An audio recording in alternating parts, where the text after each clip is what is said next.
So I thought we would continue to look at the creation stories.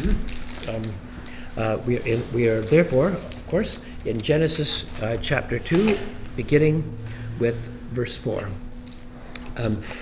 I had mentioned before that there were a couple of creation stories in Genesis, one in chapter 1, which tends to use the name Elohim. In the beginning, usually translated, Elohim created the heavens and the earth. This uses the divine name of Yahweh. I'm not one of those guys who subscribe to the documentary hypothesis, whereby there was one guy called J for Yahweh, or Yahweh, always uses the name for Yahweh, and another guy always uses the name Elohim. We call him E for Yahweh, and then you can tell all the various sources that were patched together. And there was a priestly source, it's the P, and a late Deuteronomic source. So the documentary hypothesis is there were 4 documents, J, E, D, and P, that were kind of glooped together with the seam showing. I think that's absolute nonsense. But at any rate, what's beyond dispute is that this is a different story with a different agenda, a different order of creation. In the first creation story, you had everything created, including the animals, and then the Adam, the male and female, were created as the crown of creation, the culmination of all of the creation. First you create the kingdom, and then the king and queen come. Here we'll see a different order. You created the Adam, then you created the animals, and then you created the woman. So it's a different order. You can stand on your head and try to make them match and conform to one another. But it's a little bit like trying to get too much clothes in a suitcase. You got to kind of, does it actually fit in? You got to do that. But this has a different agenda. The first creation story talks about the cosmos as a whole. This narrowly focuses upon the relationship between man and woman, which is to say the creation of society, not the creation of the cosmos. So it begins with usually a mistranslated thing. This translates it, this is the account of the heavens and the earth when they were created in the day when Yahweh God made heaven and earth. It's badly translated because it does not say this is the account. What it actually says is these are the toldoth. A toldoth, where a toldah is a story. The toldoth in the plural was stories, family histories. So when you go through Genesis, there's a bunch of things. These are the generations or the family histories of Esau or Jacob or somebody else. So these are the family histories, as it were. They told both of the creation of the cosmos. Here's how all of the family stories began. Wait, what's a family story? A family story, well, my family story would be how the Farleys came from Galway, Ireland, and this person begat that person, and that person begat this person, and stuff like this. So when it's talking about the family histories of Esau, who married who and what they did and stuff like that. So in other words, origin stories. Oh. And so these are the origin stories of the thing. Why did they do it plural? Because there's lots of details and many generations. And so when you should probably translate it, these are the generations of, because it means that this was tied in by a later editor to all those other toldoth, to all those other generation family origin stories. Then it begins in verse 5. There was now no shrub in the field was yet in the earth, and no plant of the field had yet sprouted, for Yahweh God had not yet set rain upon the earth, and there was no man to cultivate the ground. But a mist used to rise from the earth and watered the whole surface of the ground. So, in other words, even though man had not come and the seasonal rains had not yet come, so usually you got agriculture. Everybody reading this would say, yeah, you got agriculture. Like you got the early rains and the late rains, and then when you get all the rains, then you can harvest the thing. It was saying none of this happened, but God still cared for the earth. Before man was created, God was the caretaker of the earth. But God is about to create someone who will be the caretaker of the earth afterwards. So it says, therefore, that that Yahweh God formed Adam from the dust of the adama, the dust of the ground, and he breathed into his nostrils the breath of life, and Adam became a living being, literally a nephesh. So you jump into the Hebrew a little bit. You have the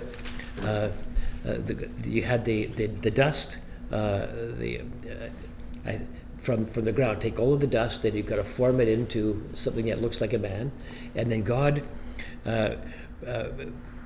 breathed into his nostrils the breath of life, and it became a nephesh. We mentioned before that a nephesh was translated as soul. Latin for would be an anima, because a nephesh was something that was animated, that could actually move around and move. So before, the dust of the earth looks like a man, doesn't move because it's dead, but then God breathes into its nostrils, and now it's live. Now it can move. Now it's a living nephesh. And you don't miss also that when you translate it, God formed Adam from the dust of the adama, the dust of the soil, the ground. One translator tried to catch the verbal similarity by saying, God made the earthling from the earth. Yeah, the earthling, it sounds like everyone else came from the mothership or something. So it doesn't work out. But so it means that the man was created from the adama, so that his job is to till the soil, the ground, the adama, so that there is a natural, we would today say, an ecological connection.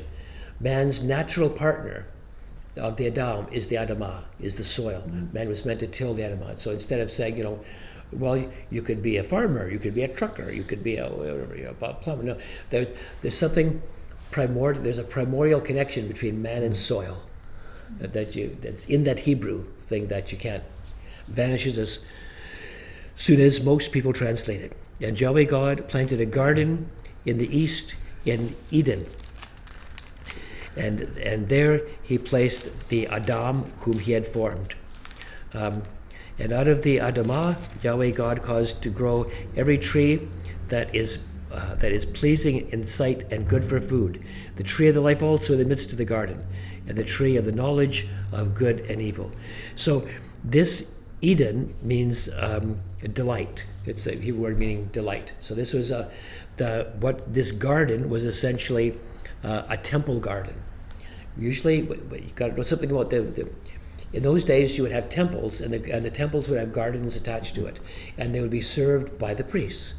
So this is the garden. You say, why was there a garden? The Garden of Eden. What's going on?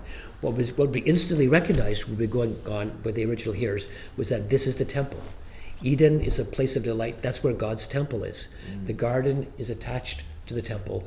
So if your job is to serve the garden, it's taken for granted that you're not a gardener, you're a priest. It was the priest that served the sacred gardens attached to the temple.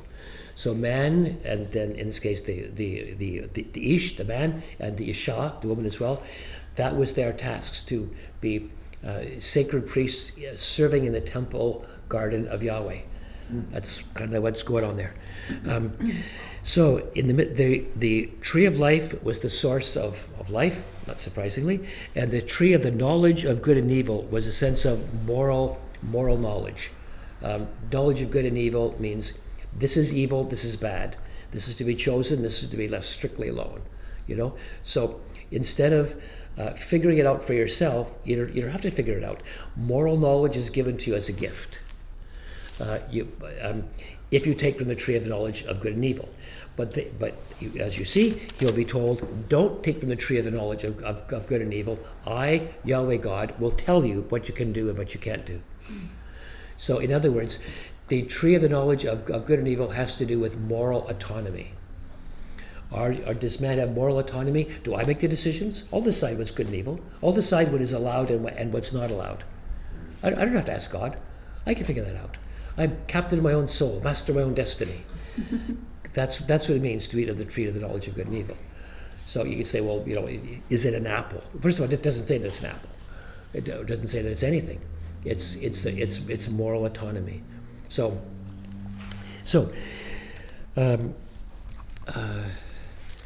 Now a river flowed out of Eden to water the garden, and there divided and became 4 rivers. The name of the first was Pishon. It flows around the whole land of Havilah, where there is gold. The gold of that land is good. Bdellium and onyx stone are there.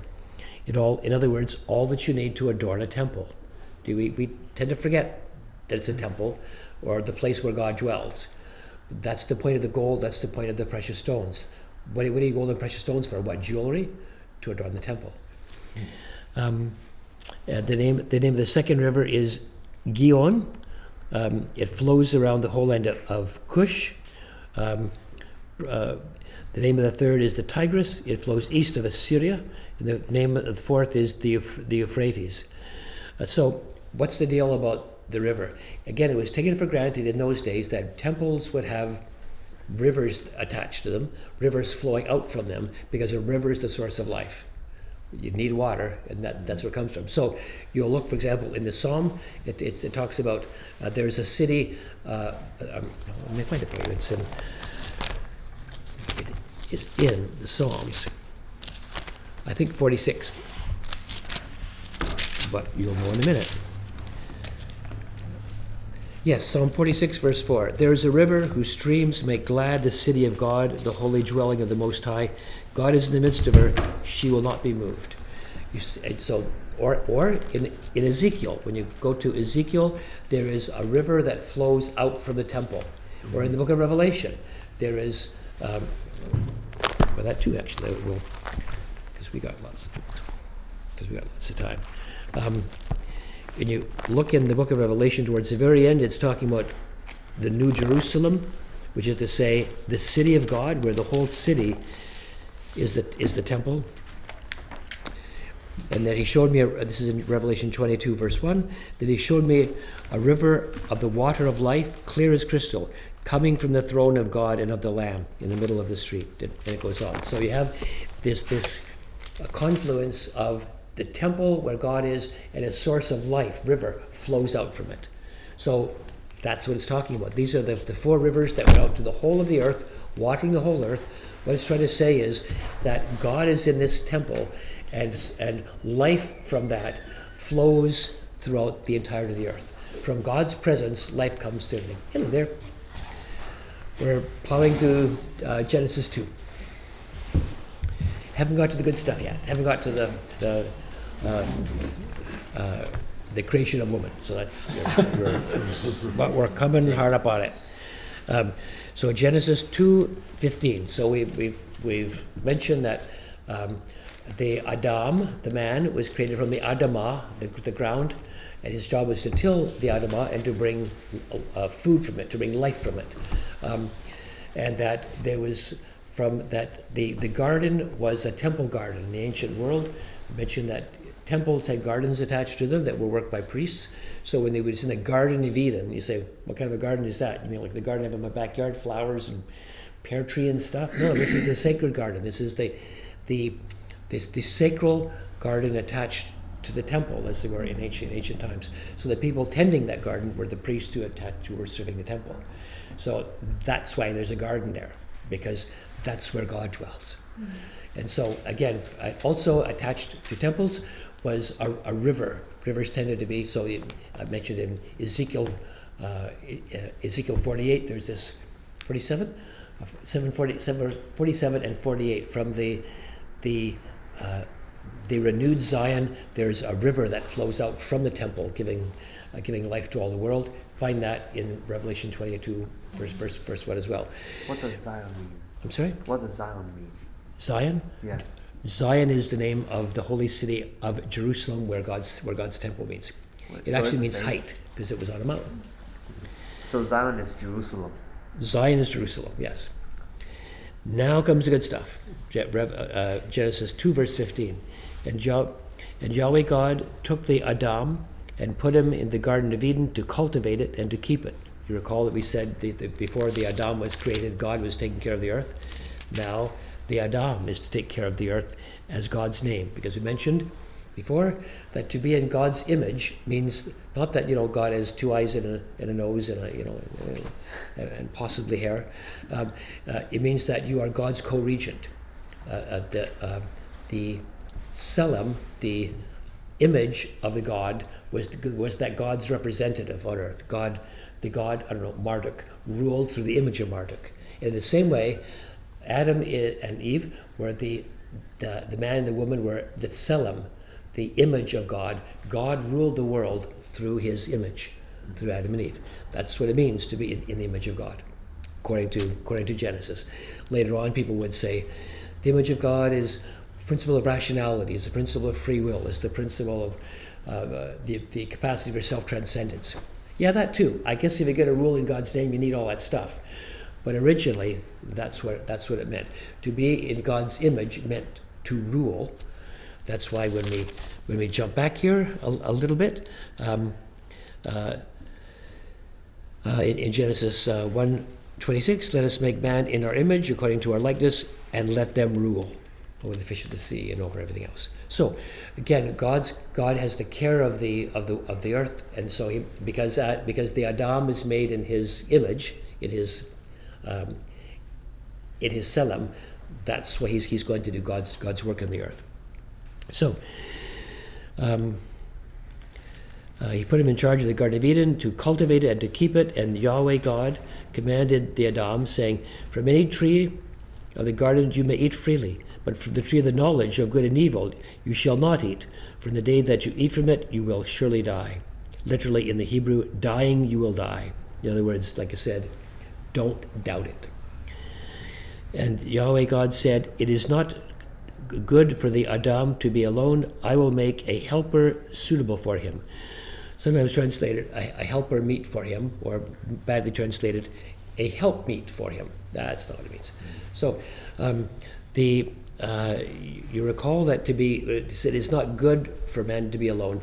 It's the word tov, and in this, in Genesis, the creation was declared to be tov, to be good. God saw everything He'd made, and it was good. In other words, it was capable of fulfilling the function that it was made. I think I mentioned before that a vacuum cleaner that's good sucks up stuff. If a vacuum cleaner doesn't suck up stuff, it's busted, it's not tov. It won't do what it was made to do. It is not tov for the man to be alone because he can't fulfill what God told him to do. You need a helper, it's the Hebrew word ezer, suitable for him. In other words, corresponding to him. As we're about to find out, his other half. Okay, so man needs a helper. If he's going to fulfill the task for which Yahweh God has made him, for it to be tov for him, he needs something else. He needs a partner. He needs a helper. He can't do it alone. So out of the adama, the ground, Yahweh God formed every beast of the field and every bird of the heaven and brought them to the Adam to see what he would call them. And wherever the Adam called the living creature, literally the living nephesh, that was its name. The Adam gave names to all the cattle and to the birds of the heaven and to the beasts of the field, but for Adam there was not found a helper suitable for him. So you recall that we said that in the understanding of the ancient Hebrews, that creation was anthropocentric. Things were created for man. So that, in other words, everything had a function for man, and therefore it had a name. So when you look at the chapters of Genesis, the creation is not complete until it has a name. God said, let there be light, and He gave the light a name. He called it day, called it night. God made a separation for the pushing the waters of the heavens up there and the waters of the heavens below the heavens down here, and God called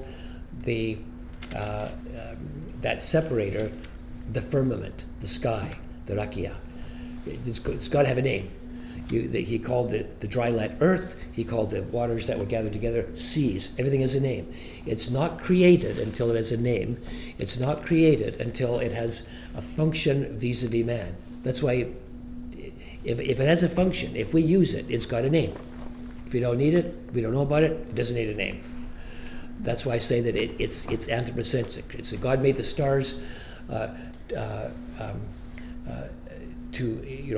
signs and for seasons. He made the big lamp, the sun, to rule the day. He made the lesser lamp, the moon, to rule the night, but only for us, because we're the ones that have the sun and the moon.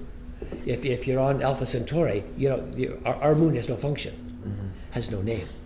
So anyway, the point here is that it is a function of creation to give something a name, and the Adam gave the name. The Adam was called to be a co-creator with Yahweh.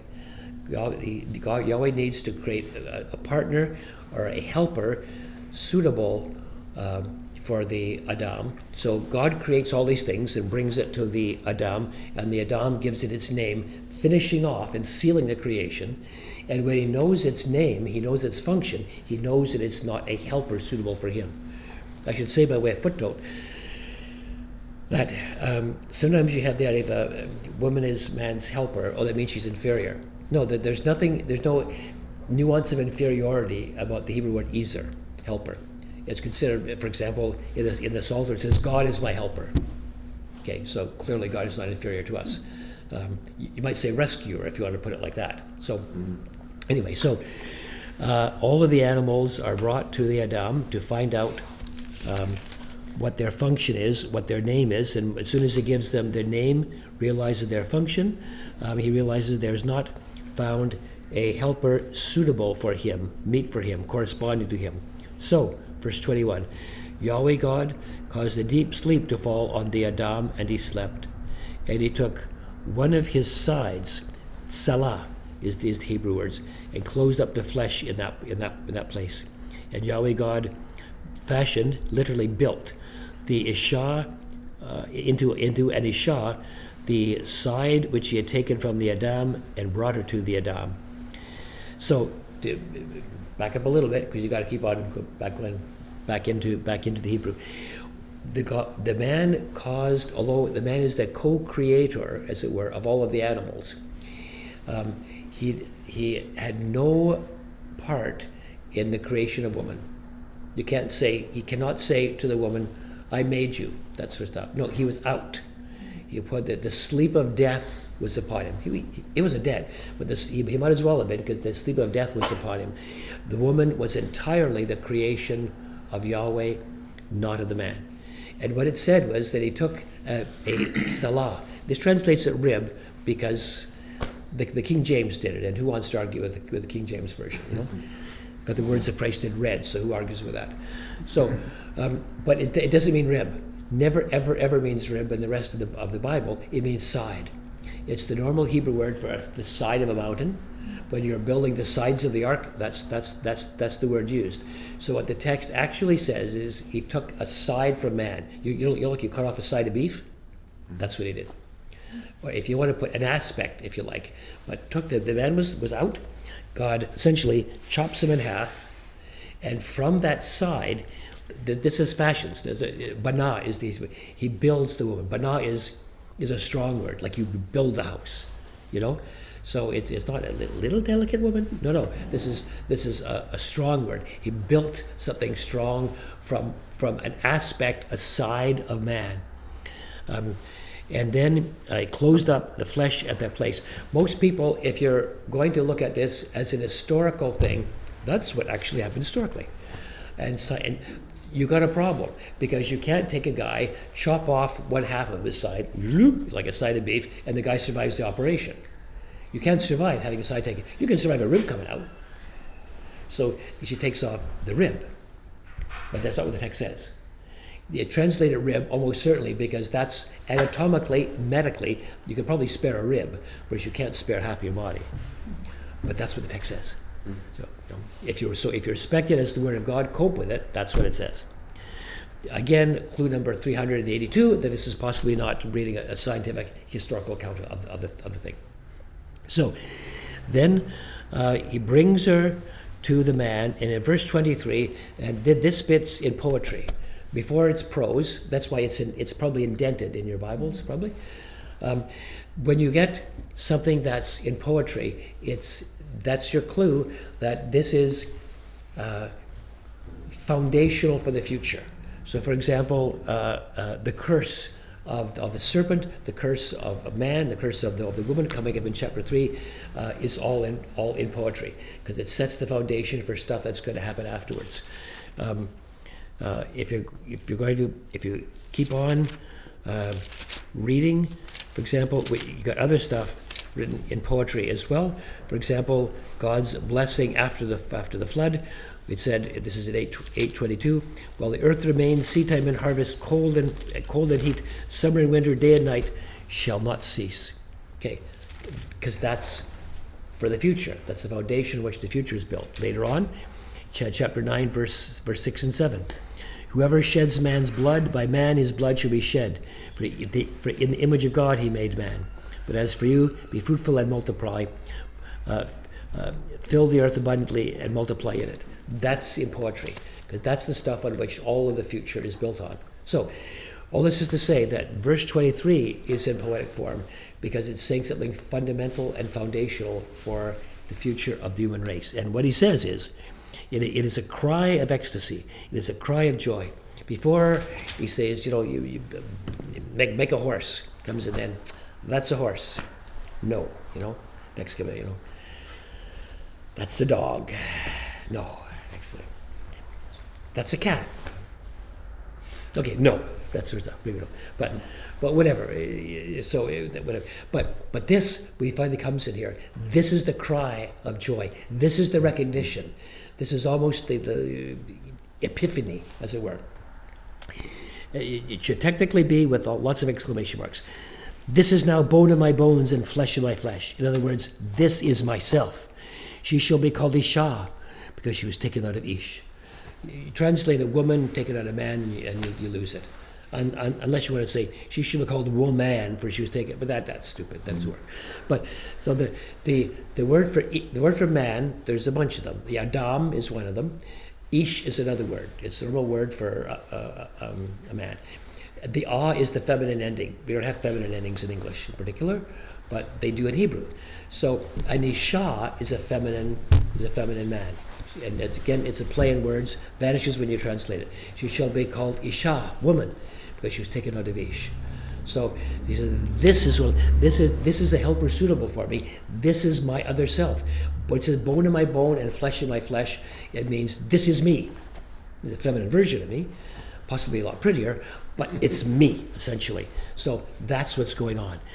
For this reason, back into the prose, an Ish shall leave his father and mother and be joined to the Isha, and the two shall become one flesh. And the Adam and his Isha were both naked. Arom, the word naked, being no clothes, and they were not ashamed. So this is essentially, if you want to put it like this is the creation of the institution of marriage. You would have phrased it like that.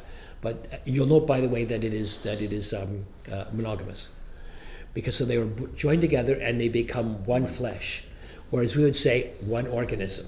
That was our Lord. That's why our Lord says, avoid divorce, because it's when God takes two, God is the one who makes them into one flesh. So when you divorce, you're tearing apart an organism. You're not dissolving a contract. That Nicholas and I are going to go into we're going to have a contract together. We're going to start, a cement company and split the profits. But then we get bored of it and we don't want to make a cement company anymore. So we dissolve our contract and whatever. So we go our separate ways, no big deal. But this is not that contract. This is the two becoming a fresh organism. You're not dissolving a contract, you're ripping apart something that's alive. And so that's why our Lord said, you're essentially undoing the work of God. Don't do that if you possibly can. Sometimes it happens, but there's forgiveness with Christ. So no condemnation. But nonetheless, that's the original thing. That's the use that our Lord made of it. And it was significant that because when there were footnote excursus. In Israel, there were two opinions about divorce. There was the opinion of Rabbi Hillel and the opinion of Rabbi Shammai. Shammai said you can divorce only for causes of adultery or something, dramatically sexual like that. Rabbi Hillel said the man can divorce his wife for any reason. You burn the toast, when you're boring, you're gone. So they asked the Lord, they said, Rabbi, is it permissible and allowed for a man to divorce his wife for any reason? In other words, do you side with Hillel or do you decide with and agree with Rabbi Shammai? And he said, neither one, with God. Goes back to Genesis. And that's the text. Anyway, so for that reason, that's in society, the man leaves his father and mother, leaves that house, and now you start a house of your own. You join to the flag. The word joined is a we're like clinging together. You not just kind of, arm around the shoulder sort of thing. So, okay. Any questions before I get them kicked out of the garden? Oh yeah. Yes. There's some wacky stuff online. What a surprise. It's saying that the Garden of Eden is the North Pole. What's your opinion on it? I think it's pretty false. My opinion is that too much time online is bad for the sanity. So, I had a question about the poetry yeah. piece. Can you expand on that a little bit? Why poetry was the shift towards the... My guess is that by having it when you're talking in prose and then you lapse into poetry, that has the effect of setting it off from what you're saying. It's almost like putting it in italics. I mean, you can't talk in italics, but that sort of thing, my guess, I haven't heard any ancients declaim poetry, but my guess is that there was a different way of speaking. When I'm just talking to you and just say, we're going to be here until 8 o'clock and then we're all going to go out for coffee. But if you're declaiming poetry, you have a different voice and stuff like this. My guess is that the poetry means that it's setting it off by using a different declamatory voice. I'm guessing a little bit because you need a recording of them actually doing the poetry and don't got one. Kind of an emphasis that sets it apart. Sorry? An emphasis? Yes. Yeah. That's because it's a way of underlining it. Right. Maybe this is a bit of a translation question. Are the way the typography is typeset, we know that it's poetry.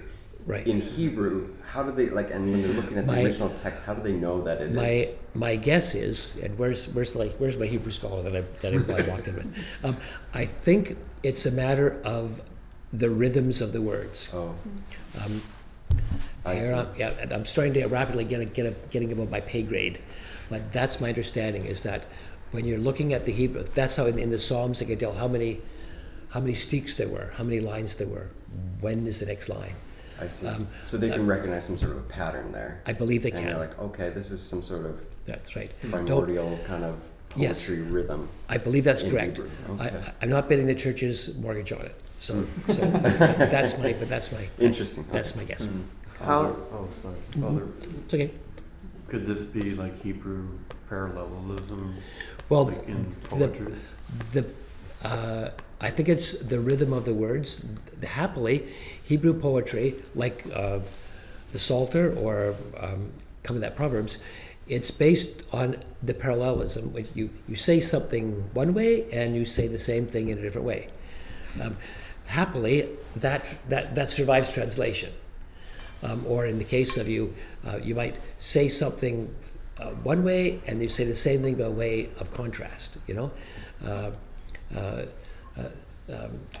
The righteous will be established, the wicked will rot. It's a contrast, but you're saying the same sort of thing. And so, happily, a lot of the Hebrew poetry is based on that sort of parallelism, and it's okay because when you translate it from, say, Hebrew to English or something, it's because it's a parallelism of meaning. It survives the translation. But my guess is what doesn't survive the translation is the sense of the rhythm of the Hebrew syllables. So anyway. How do I determine when do I interpret allegorically or literally? So when do you determine if I interpret scripture allegorically or allegorically? literally? Allegorically. Yeah. That's a very good question, and a big one. It depends basically upon the literary genre that you're reading.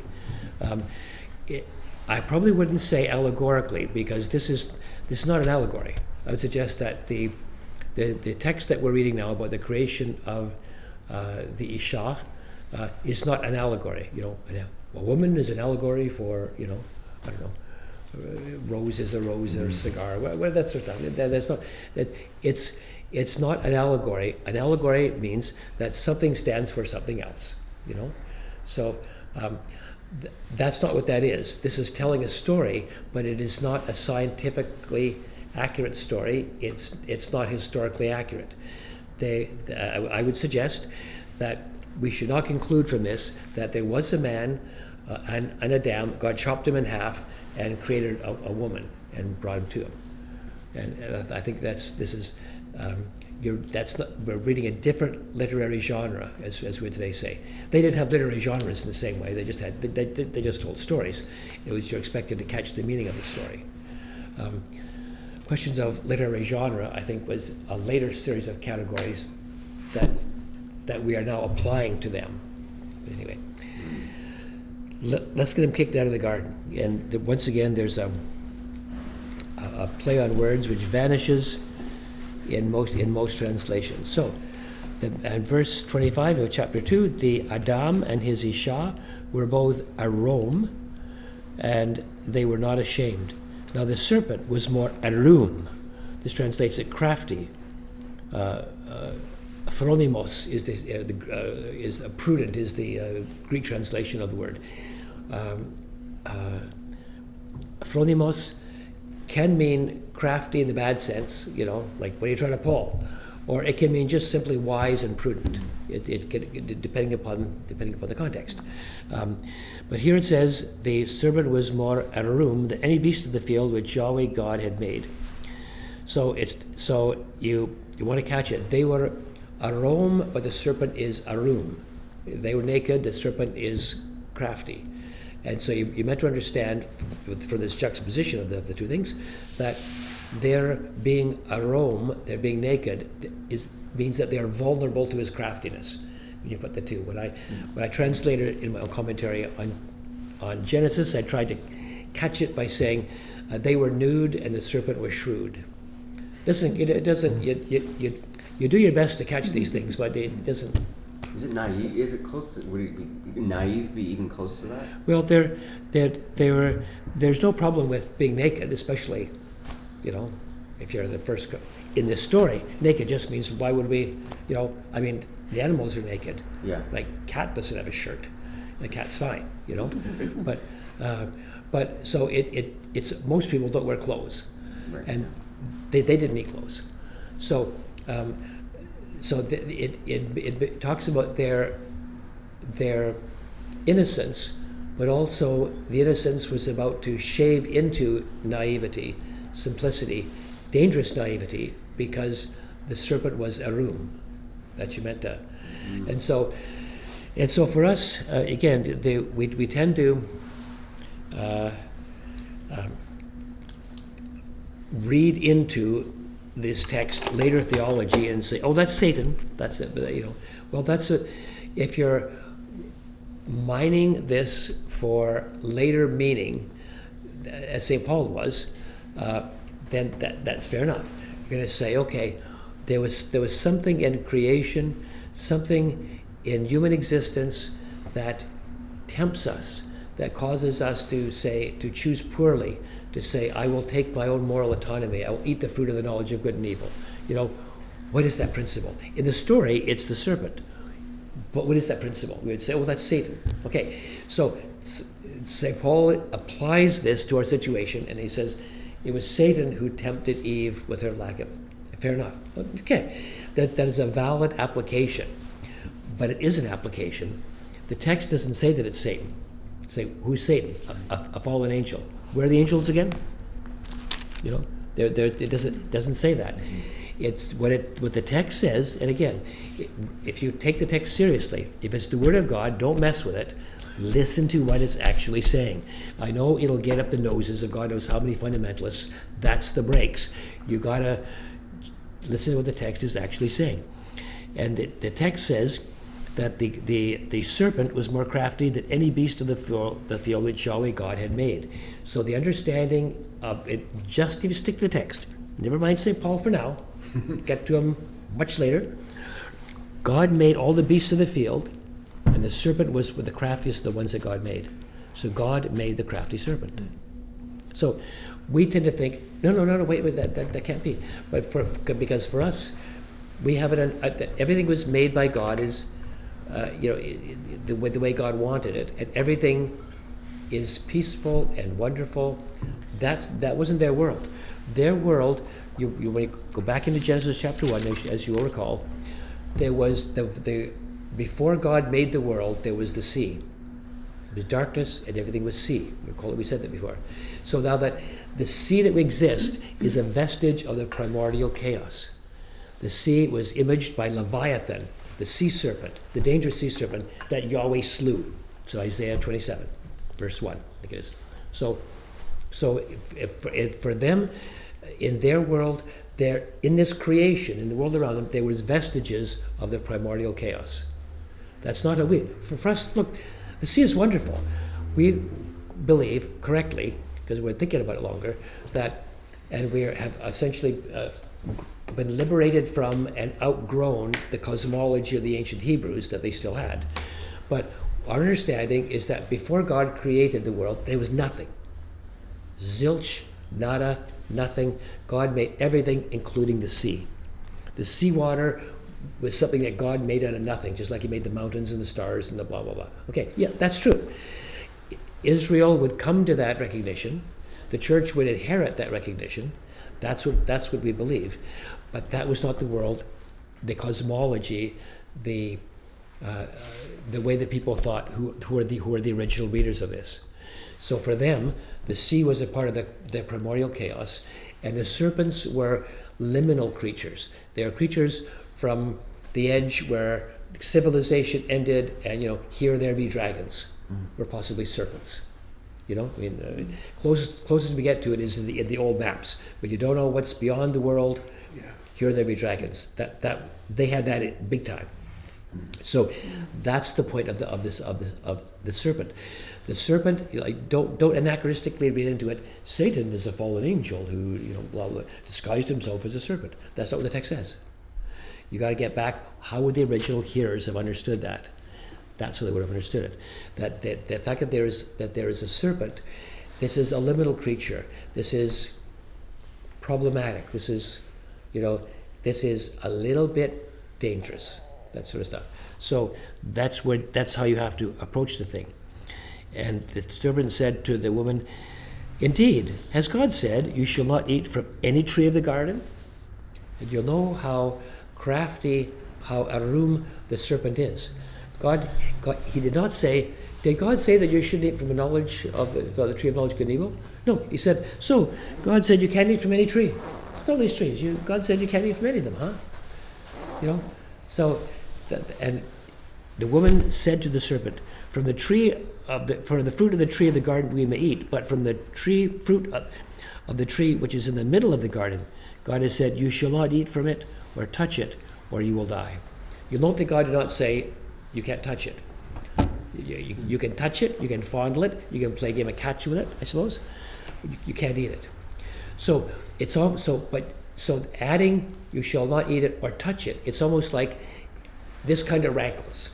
Can't even touch it, So she's already bridling under the restriction. And then the serpent said to the woman, you will surely not die. First, it's just a question, just asking a question. You know that the enemy often does that.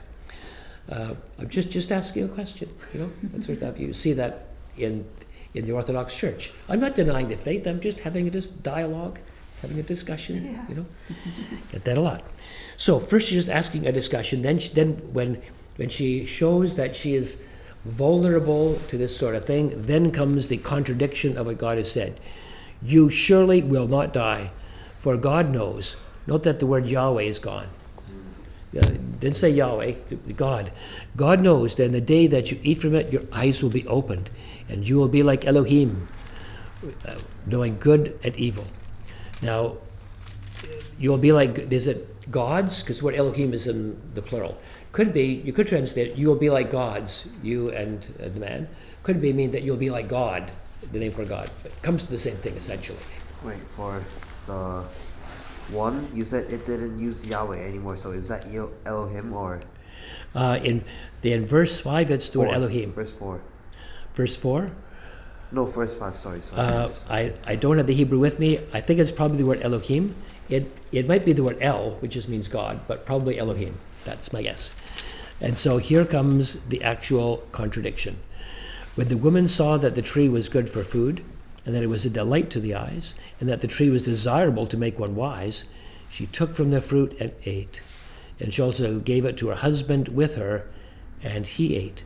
Then the eyes of both of them were opened, and they knew that they were naked. And they sewed fig leaves together and made themselves loin coverings. So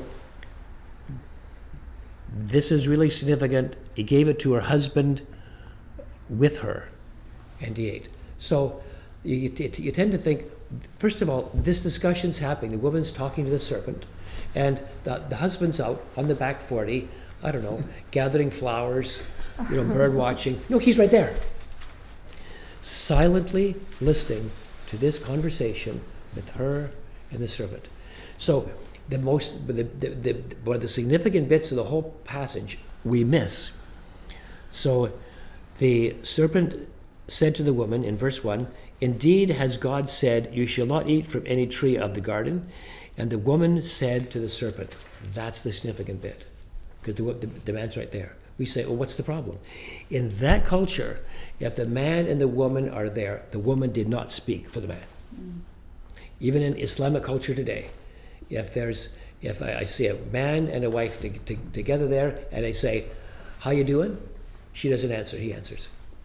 And you would not ask the man, you would not come to the man and say, hey, how's your wife doing? You would get a cold response. Ask about my wife? The best you would say is, how's your family? That's how the culture went. So the idea of her speaking when the man's there is already a violation. Of her speaking on his behalf when he's there is a tremendous violation. The idea of her making the decision for both of them and him following along, that's the problem. I mean, for us, it's kind of like, well, my wife can talk to you. You meet Father Lawrence in Marshkadan, and he says, how you guys doing? And she says, yeah, we're doing good. What's the problem? No, there's no problem. I'm not saying there's a problem. I raised my kids to be like that. So it's good. But the point is, in that culture, there's a problem. I'm not saying that we should embrace the culture, but I'm saying we should recognize what's going on for the original readers of this thing. So that's the rebellion. There was a hierarchy. You'll note that originally, that man named all the animals, and if you go back to chapter 2, verse 23, this is now bone of my bones, flesh of my flesh, she shall be called Isha, for she came from Ish. Later on, he will give her the name Chava, living. He names her, like he named the animals, because to name someone is a function of creation. To name someone is a function of hierarchy. So they were the ontological equals one of another, but there's still hierarchy. That's the way it goes. Like it or lump it, but that's the way that particular culture went. So she was stepping out from her hierarchical subordinate position in order to be the leader for the man.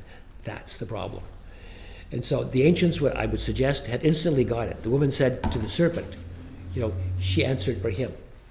That's the problem. Is there also significance that the serpent said to the woman? Oh yeah, because presumably because I think that the text means to say that he was inviting her to step out. That's why he's asking the question. If a more fortunate response would have been when the woman said. When the serpent said to the woman, "Has God said you shall not eat of any tree of the garden?" What she possibly should have done is turn to the husband and say, "No, that's all right." Summer's at the door. But yeah, no, that's right. Father Lawrence. Yes. Wait, but in chapter 2, it's Adam that named Eve, right? This is my bone of my bones and flesh of my flesh. She Yes. shall be called woman. Yes. But you said later on, he's gonna name him. She will name. He will give her another name. First, she was naming what she is, and then she's naming who she is later on. But you said it's like function of creation. I'm kind of confused. So you said there's no part of creation of the woman and thereby. That's right. He naming it. did not tear half of his body away and build it into anything. He was out. But because hierarchy is still there, that's the function of naming her. That's the function of naming the animals. He didn't make the animals either. Yahweh made the animals. So there you go. So their eyes were opened, and they sewed fig leaves, which of course the largest leaves available to cover yourself.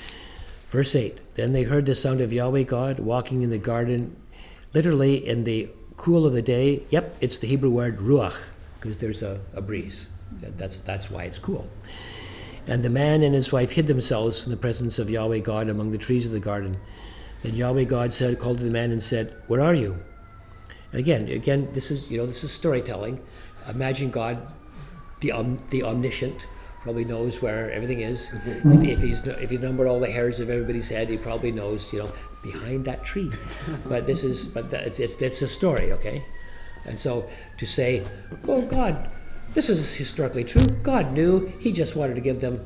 No, you're missing the point of the story. You're missing the poignancy of the story. You're missing the power of the story. That forget about, get into the story and listen to what the storyteller is trying to say. The man and the woman hid themselves in the presence of God among the trees of the garden, and Yahweh God said to them, called to the man and said to him, where are you? You'll note that he called, this is the recognition of hierarchy. Didn't call to them, called to the man. Don't miss the details. And he said, I heard the sound of you in the garden, and I was afraid because I was naked, so I hid myself. Now you knew that you were naked. You didn't know that you were naked before. Something has changed. And verse 11, he said, who told you that you were naked? There can only be one explanation for this. Have you eaten from the tree of which I commanded you not to eat? And this is not so much a question. This is a horrified recognition. Have you eaten from the tree? Of course you have. But that's the horror that seizes the heart of Yahweh in the garden, as it were, according to the story. Have you eaten from the tree of which I commanded you not to eat? You'll note that that it was before. If you go back up to verse 6, the tree is the tree that's good for food, the tree that's a delight to the eyes, the tree that's desirable to make one wise. God refers to this tree as the tree of which I commanded you not to eat. A fairly different botanical description. And the man, instead of the man saying, yes, and if you recognize the hierarchy, he takes responsibility. You're the boss, up to you. You gotta wear it, kiddo. No. The man said, the woman whom you gave to be with me, she gave me from the tree, and I ate. So this is an attempt to not only to shift the blame to the woman, but maybe shift the blame to God a little bit. Not just the woman that you gave to be with me. This is somehow your fault in some way.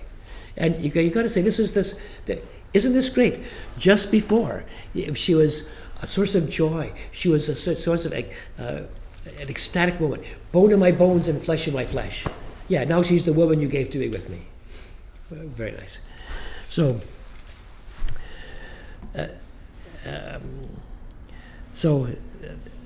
verse 13, Yahweh God said to the woman, what is this you have done? And again, not asking for information. He just said what he's done. But this is kind of a horrified, what is this you have done? The woman, instead of saying, okay, I messed up. He messed up too, but I messed up. No, the serpent deceived me and I ate. Okay, so first you turn to the boss, the hierarch, the man, then you turn to the woman, then you turn to the serpent. Yahweh God said to the serpent, he's not going to ask the serpent what's going on. This is a liminal creature. You know what? Liminal creatures act like liminal creatures do. What's a liminal creature? A one on the edge, where civilization edges off into chaos. Okay. Yahweh God said to the serpent, because you have done this, Arur, cursed are you more than all cattle. The serpent was Arum, now the serpent is Arur, cursed. Again, the Hebrew, you miss it when you translate like that. Cursed are you more than all cattle, and more than every beast of the field. On your belly you will go, and dust you will eat all the days of your life. I will put enmity between you and the woman, and between her seed and your seed. He shall bruise you on the head, and you shall bruise him on the heel. So this is who is the seed of the serpent. The seed of the serpent is not other snakes. You're meant to understand that this liminal creature, the seed of the serpent, are evil people. So this is talking about the constant battle between light and darkness, between evil and good, between submission to the will of God and rebellion against the will of God. That's the constant battle that goes on throughout human history. That's the seed. Man will it's the enmity between you and the woman, your seed and her seed. There will be constant warfare between essentially what would be later be called the sons of light and the sons of darkness. The constant warfare that every man must choose. Which side? Are you going to be oriented towards the light or oriented towards the darkness? Are you the seed of the woman or the seed of the serpent? Your call. So, to the woman God said, I will greatly multiply your etzev, your pain in childbirth. In etzev, in pain, you'll bring forth children. Your desire, your atashuga will be for your husband, and he will rule over you. And to Adam, he said, because you have listened to the voice of your wife, and have eaten from the tree about which I commanded you, saying, you shall not eat from it, Arur is the adama because of you. In pain, again, it's a sev, it's the same word. You'll eat of it all the days of your life.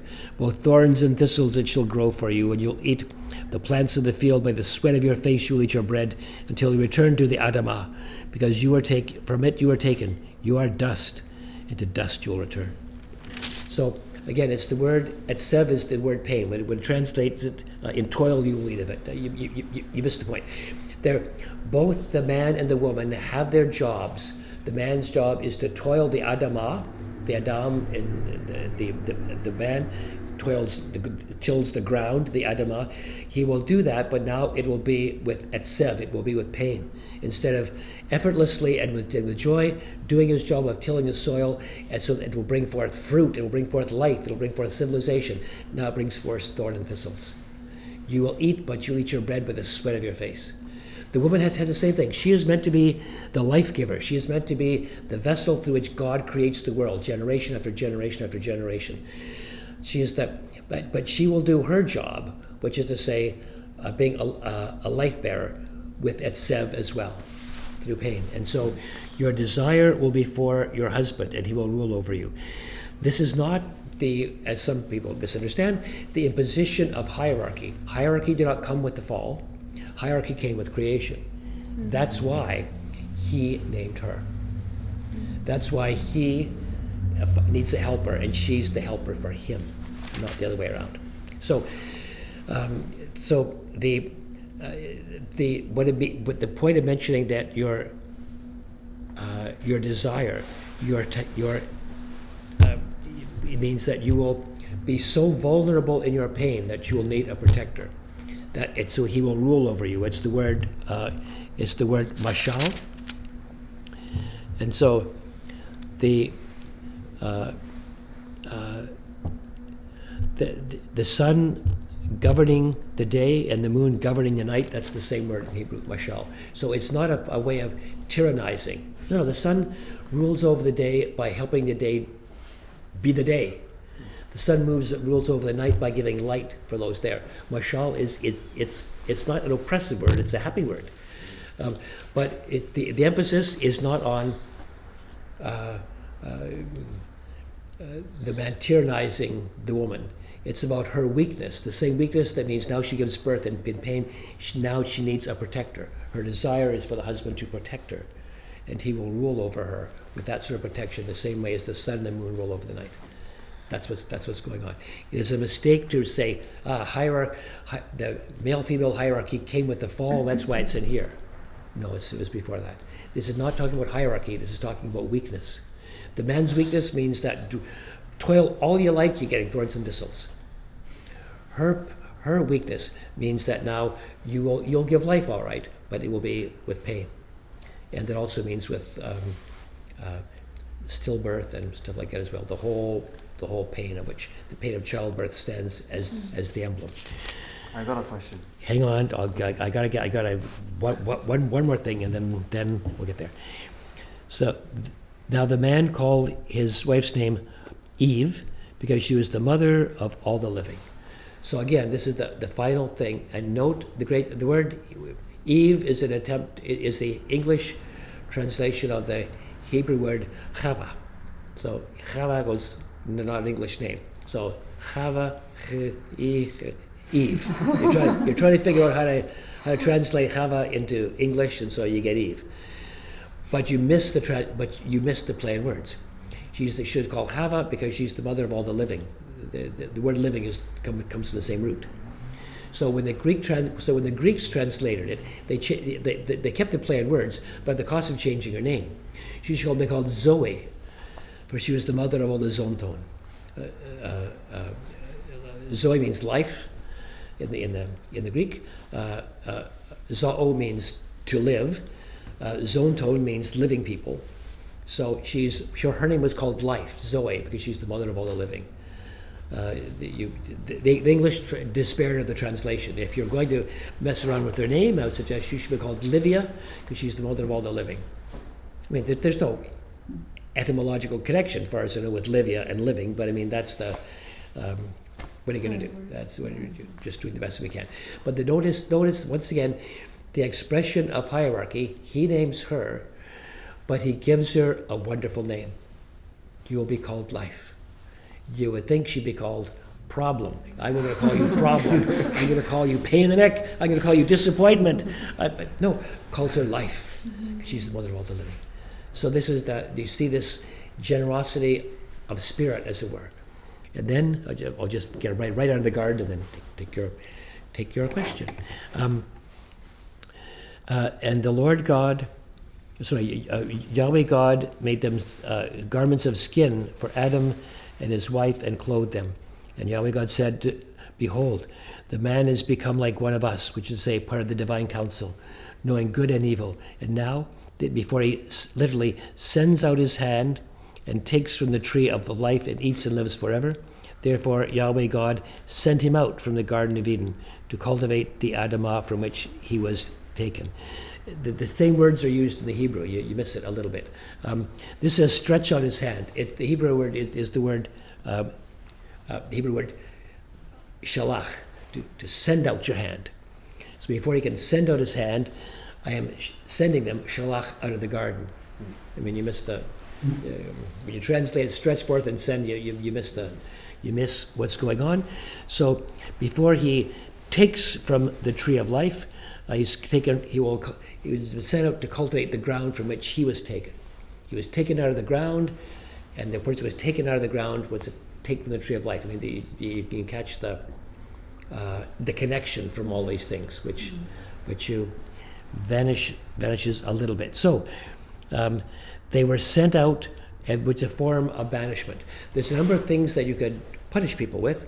You could, if it was a capital offense or something really, really bad, you could kill them, or you could exile them.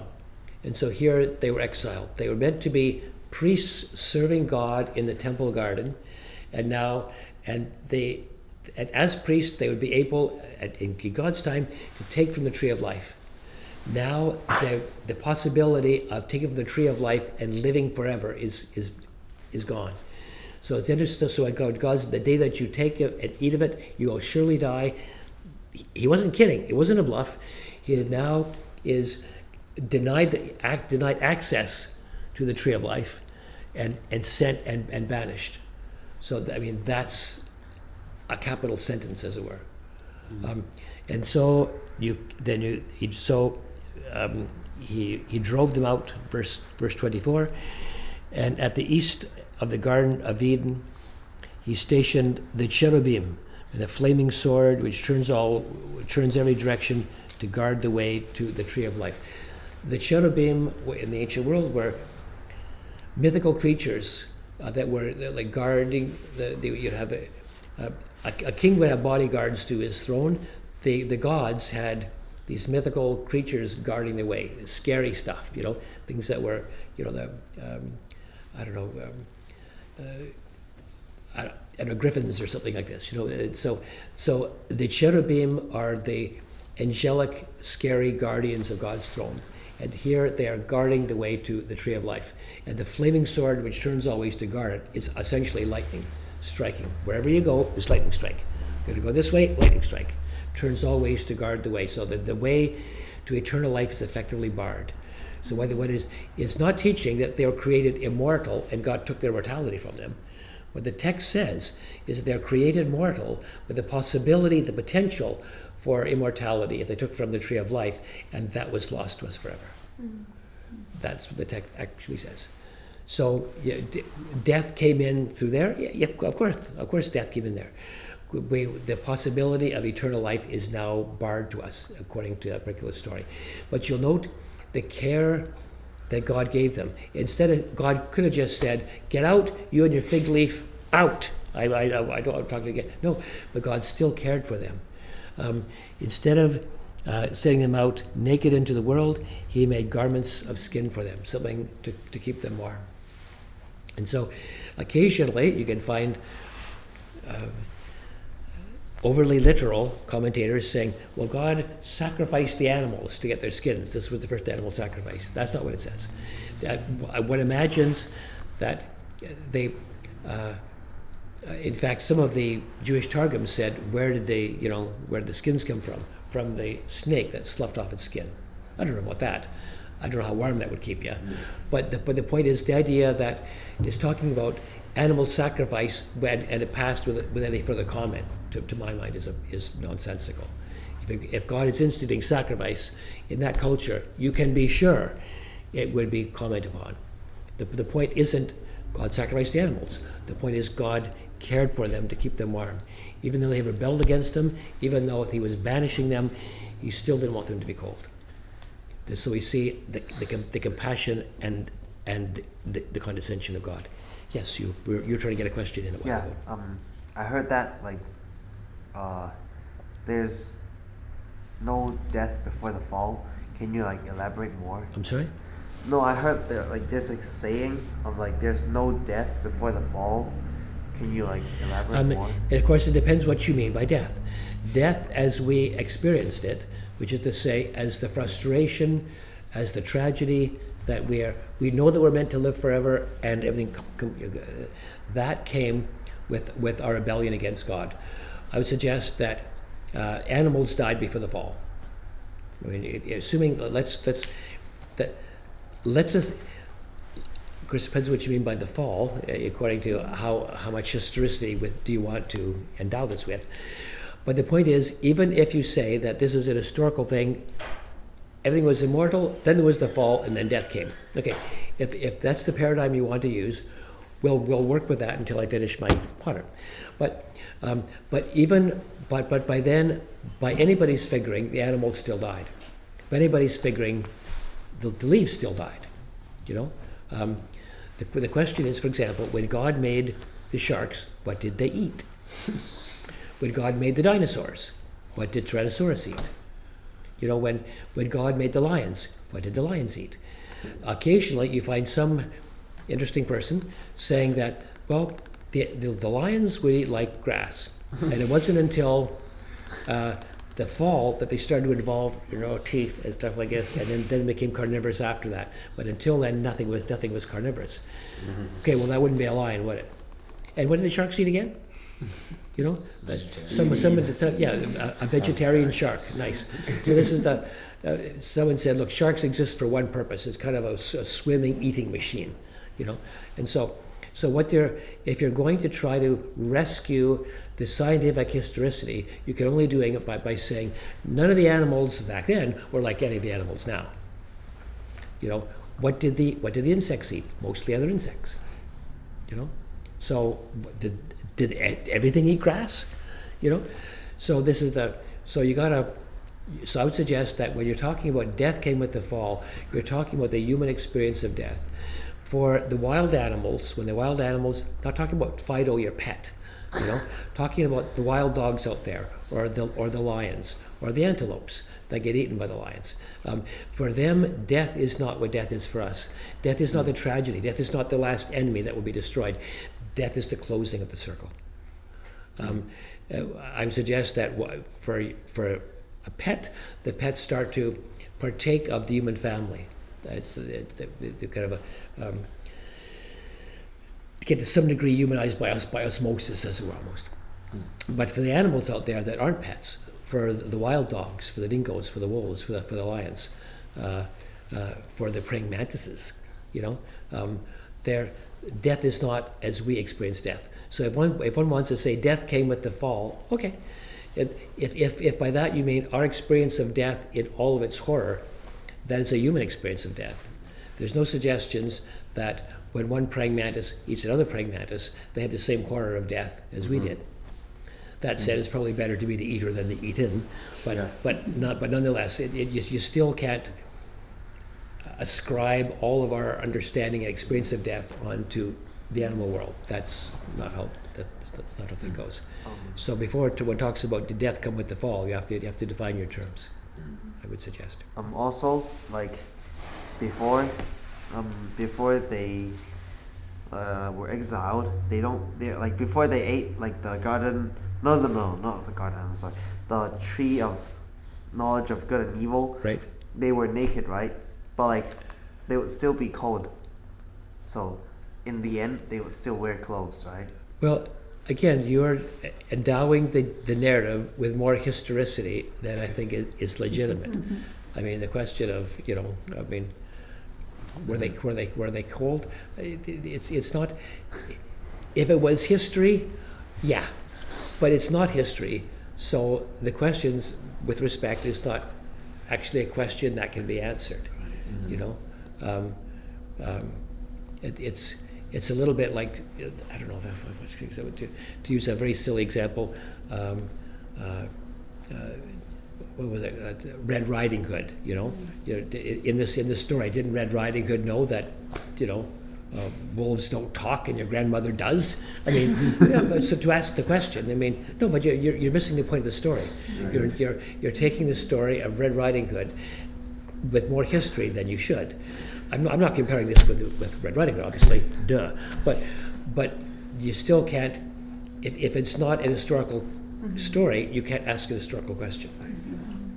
So basically, wait, let me clarify. So basically, in chapter 3, God gave them clothes. It's not really like God really gave them clothes. It's more like a symbolic thing that shows how God cares for mankind. Yes, that's a good. We're getting there. Yes. This is like such a stretching of my mind looking at this, just kind of approaching this in this way. Especially when you talk about Paul later on, kind of. Yeah. I forget the word they used, but basically kind of layering on this meaning onto the serpent. And so, would you also say that's the case when the church talks about the proto-evangelion? Yeah. Right. When this is like the first preaching of Christ coming, because it's almost the way you talked about it. It's almost like this symbolic leaning towards the darkness of the light. But then there's also later on there's a literal genealogy. Yeah. And then my further question is, if there's a literal genealogy that's kind of later on added, could you say something in the negative for the serpent side of that? The real answer at 1 minute to 8 is to say, please buy my book where I deal with this question at greater length. Okay. But the shorter answer is that the proto-evangelion, sometimes called the first preaching of the gospel, is in 3:15. I will put enmity between you and the woman, and between your seed, Christ, and her seed, evil, and he will bruise you on the head. Christ trampling down the serpent and slaying evil and death. He will bruise you on the heel, the suffering that Christ underwent on the cross. That's kind of where they're going with it.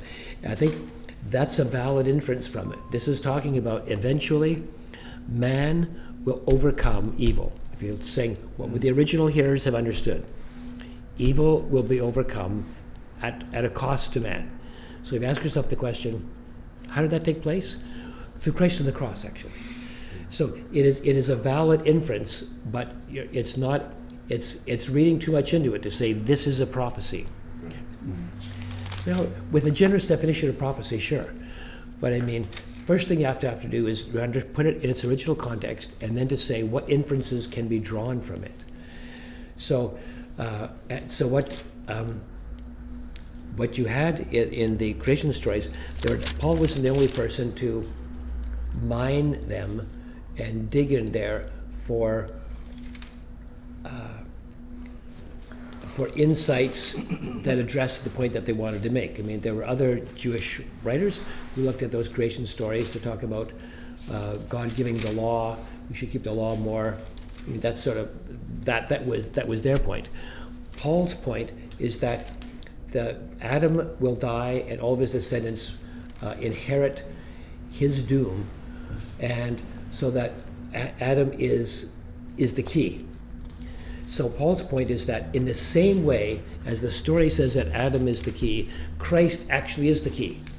If death came through Adam, life came through one man, through Jesus Christ. That's the point that he wants to make. I believe that point is unaffected by the historicity or lack of historicity of the thing. It would be a little bit as if I said, if you insist on going with marrying that girl, you will end up like Romeo and Juliet. You can make that point. You say, well, for the kid to say, Dad, that's not an historical story. That's just Shakespeare. There was no Romeo and Juliet. Yeah, but that doesn't affect my point. But my point is what the lesson from the story applies to you, whether it's mythological, whether it's Shakespeare writing fiction, whether it's whatever. Mm-hmm. So that's he's comparing the lesson of the story to the historical factuality of Jesus of Nazareth and what he did. And I think that it is illegitimate, or at least it is not the only way of looking at it, to say Paul's point is to say something about Christ. He assumed the historicity of it because Second Temple Jews did. Mm-hmm. He also assumed that the sun moved across the sky. Mm-hmm. But so what? His point was not to pronounce upon the historicity that he assumed and nobody thought of questioning. His point was to say something about Jesus that very many people thought of questioning. So you read Paul for the point that he wants to make, not taking his unexamined presuppositions that he would have no way of knowing anything about anyway, like, for example, the sun moving across the sky or the non-historicity of Adam and Eve, and saying, well, Paul said it, so there you go. That determines it. Paul was not intending to pronounce upon that question. There was not a question in his mind. What he would have done with it, I could ask him when you get there, but I mean, but that's the point. So I think that Paul's point was to say something about Jesus, or like, for example, last thing a little bit was that. Our Lord said, as Jonah was 3 days and 3 nights in the belly of the whale, so the Son of Man will be 3 days and 3 nights in the belly of the earth, and then be raised from the dead. Christ was making a point about the resurrection. He was not pronouncing upon the historicity of the story of Jonah. Whether or not Jonah's historical, most of the people probably did think that it was historical, but that ain't the point. He was not pronouncing upon it, and you can't say, well, Jesus said that it was historical. Jesus didn't say that it was historical. He was assuming that it was historical. What he was talking about was the resurrection. Mm. So you gotta, it's a delicate point, but it's important not to read people as pronouncing upon an issue that they were not actually dealing with. Mm-hmm. Why is Jonah not historical? That would be a question for theophany in the New Days. Mm-hmm. But there's enough. The brief answer is that if Jonah did go to Nineveh, the capital of the Assyrian Empire, and preached, and they all repented, it's an astonishing that it never showed up in the story of Jonah in 1st and 2nd Kings, or in any secular history. Jonah is mentioned in 1st and Kings as this guy from the northern kingdom who prophesied expansion for the northern kingdom, which makes him not a particularly happy character for the guys in the southern kingdom. So, but if that did happen, it's an astonishing omission from the first and second Kings. And you think that if you want to say something about Jonah, you just happen to not mention the fact that he went to the Nineveh, for starters, preached to the Nineveh, secondly, and they all repented. You mentioned Jonah without mentioning that. It's kind of like I'm going to talk about Abraham Lincoln and somehow omit the fact that they freed the slaves and the Civil War happened. You know, you gotta never. So anyway, but there are more questions than that. So it is. There's for more information, see there's what's it called? New International Commentary on the Old Testament, which is a conservative series of Bible commentaries. They make that point that the point of Jonah is not historical. It's the point that it wants to make is that God cares for everybody, even Nineveh. I mean, it's a little bit like saying, what's an example? Rabbi Feinstein went into Berlin in the middle of the Second World War and preached that the Nazis should repent, and they all did. You know? Oh. So, and by the way, this was never mentioned in any Jewish history or Nazi history, but that's okay. You know, we talked about Rabbi Feinstein and how some of them did mention that fact. You know, the point is that God loves everybody, even the Nazis, even Nineveh, even the Assyrians. The Assyrian Empire was brutal, and they were the ones who came in and superpower of the day that destroyed the northern kingdom. So to say that God even cares about Nineveh, that's the point. So Jonah was brought in there. I guess I'm dealing with it now. Jonah was brought in there because it's understood that Jonah was an idiot because God told him to go to Nineveh, that's that way, and he goes to Tarshish, it's that way. And so God had to interrupt his flight by catching him in the middle of a storm. The guys chucked him overboard. Fish swallows him to save him, regurgitates him on the shore. Then he preaches to Nineveh, and they repent, and he's gloriously ticked off. He sits in there, and he sulks. And so God causes this tree to grow over him and gives him some shade as he's watching to see what's going to happen to Nineveh after all. He's really hoping that Nineveh will be destroyed, because serves him right. And then God causes a worm to nibble, so the tree grows him overnight, whoop, and shades him. First clue that this might not be botanically accurate. Then God causes a worm to gnaw at the tree, down it comes. Then God causes an east wind to come, and he's hitting a lawless west wind. And God says, do you do well to be angry at the plant, angry enough to die? And he said, then comes the lesson. God says, so you were angry about the death of this plant that you didn't work for, that grew up in a day, died in a day. You're worried about the plant. And shouldn't I be worried about Nineveh? There are thousands of people in there, including children who don't know their left hand from their right hand. So that's the point, that Jonah is being an idiot because Jonah is a northern kingdom, a very unpopular guy in the south. He's expressing the same prejudice that the Jews in the south in the post-exilic community had. That those guys were saying, God hates the Gentiles. Fooey on the Gentiles. Only us Jews are any good. That was their prejudice. So to rebuke that prejudice, the book of Jonah comes and makes Jonah a very unsympathetic character, because he's a northern prophet for starters. This is the south. Says dumb stuff, but the dumb stuff that he's saying is the stuff that the southern kingdom is saying. So that in condemning Jonah, they're condemning themselves. That's the point of the book of Jonah.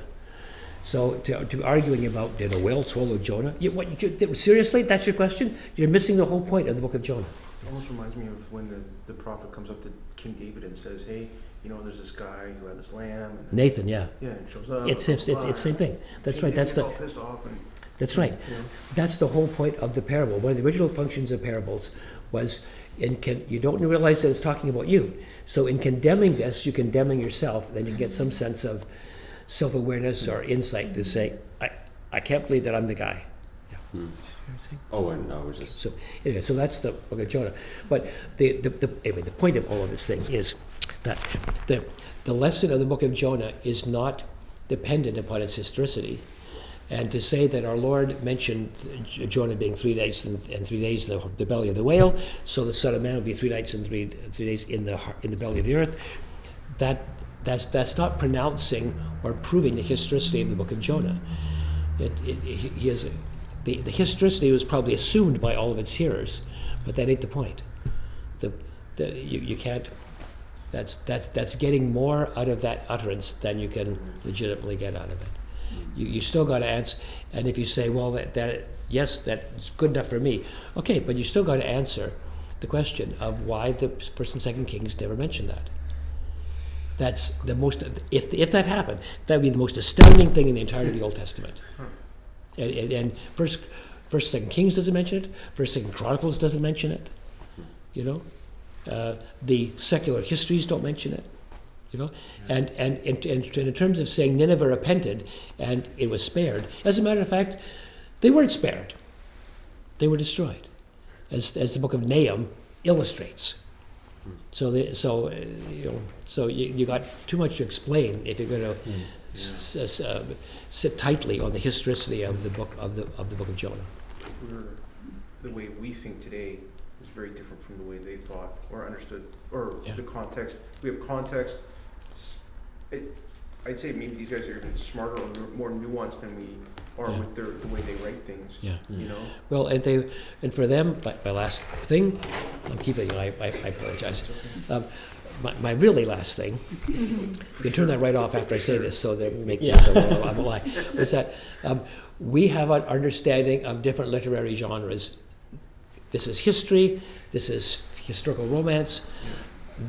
Those categories were not present to the same degree for them. They had story. And so the story might have a very large, what we would call historical element in it. Might have a little bit, might have none. But it's all story. So for example, First and Second Kings have a high degree of history because it's just based on the essentially historical daybooks, the so-called chronicles of the kings of Israel and Judah. The book of Judith, claims to be history, but it's historical fiction from top to bottom. Because when you look at the details, it's instantly apparent from the first chapter that it's historical romance. I mean, the details are so spectacularly wrong. It has, for example, after Israel is back in the land, there's an invasion from Nebuchadnezzar, head of the Assyrians. Well, as a matter of fact, first of all, Nebuchadnezzar was never head of the Assyrians, he was head of the Babylonians. And secondly, after they were back in the land, Babylon was way gone. Persia was the big kid on the block, and they were a province of the Persian Empire. Babylon had gone down before the Persians. So that tells you that regardless of the historical details, it's technically called verisimilitude. Those historical details that you stick in there to make a better, more convincing story. It's not history. No historian thinks that the book of Judith is history. But it's story. The point of Judith isn't this happened. The point of Judith is look at the difference that one courageous person can make, even a widow.